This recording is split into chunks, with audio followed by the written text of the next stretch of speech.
અને તું मेरा मगज मत खाती।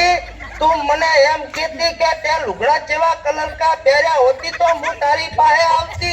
हम धोली धोती के ऊपर धोला पेरण પહેરતી और माथा ઉપર લુંગી બાંધતી અને પાછળ થેલા હોતી। અને તમારા હાથમાં શું હોતી?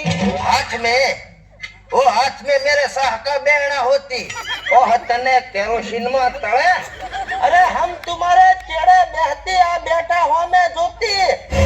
अरे तुम समनी होती ना हवे मु समनी नहीं समना होती। मैं जड़ होती बाड़ी नहीं होती मारो हारो बोलो पछे मने आजे। अरे समना हम क्या पूछती कोई आडावड़ा ना पूछती न का धोक भागती कही जेती मैं तने। अब ये धोक क्या होती? वो बे हाथ का धोक होती जे बेड़ा में पड़ती तो मोटा मोटा साकड़ा होती। ये सोकड़ा तुम्हारा सोकरा होती मारो हारो होकड़ा के सोकरो होती। आ मारा बाप ना आज 100% मगज उठाड़ी देવાનો मारो आकड़ा मारे लेवाई होती।